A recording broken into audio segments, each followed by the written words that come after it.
Hello tout le monde, aujourd'hui je vais vous montrer comment à partir de cette photo j'ai réussi à faire cette miniature.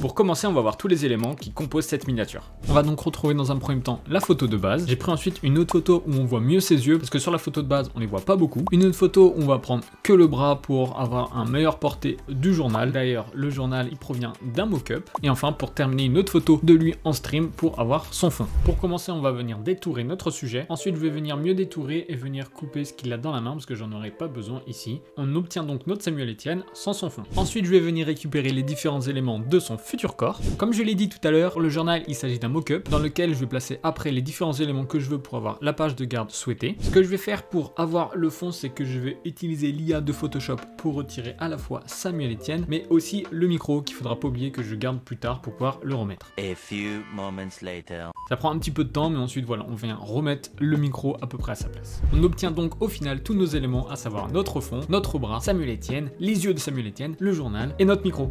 Dans un premier temps, l'objectif va être de faire les modifications sur notre personnage principal, ici Samuel Etienne. Donc je vais les mettre de meilleurs yeux pour qu'ils ressortent mieux sur la miniature. J'ai donc récupéré ces yeux sur une autre photo de lui que je vais essayer de bien incruster en effaçant le contour. On obtient quelque chose de plutôt pas mal. Ensuite, avec le niveau, je vais réduire la lumière pour avoir quelque chose de beaucoup plus harmonieux. Puis pour compléter son corps, je viens remplacer son bras par celui découpé avant, puis je viens ajuster les couleurs pour que ça matche avec la couleur de la peau de son visage. Maintenant, je vais lisser sa peau du visage. Pour cela, je vais dupliquer mon calque et y appliquer un caméra raw. Je vais inverser mon calque et venir peindre uniquement les zones que je veux lisser, c'est-à-dire presque toutes les zones, à l'exception de la barbe et des cheveux. Puis je viens y appliquer mes effets que j'appelle primaires, à savoir dans un premier temps augmenter les parties les plus claires du visage, ensuite réduire les parties les plus sombres, enfin utiliser la correction sélective pour améliorer la couleur de sa peau. Je passe ensuite aux retouches dites secondaires, avec d'abord une balance de couleurs pour que mon personnage soit mieux intégré aux couleurs de son environnement. Je passe ensuite le tout dans un caméra raw où je vais donner plus de texture et le rendre plus brillant. Après cela, j'augmente la couleur et la luminosité de ses yeux ainsi que de ses dents. Puis pour terminer, je fais mes lights en fonction de la lumière de la scène. Là, je vous présente tout d'un coup, mais lorsque je fais la réalisation, certains effets arrivent plus tard, comme la couleur ou les lights que j'adapte en fonction de la scène. Par la suite, je viens appliquer mes effets primaires sur le micro pour qu'il s'intègre mieux. Concernant le journal, j'ai créé une première page en reprenant les bases des journaux.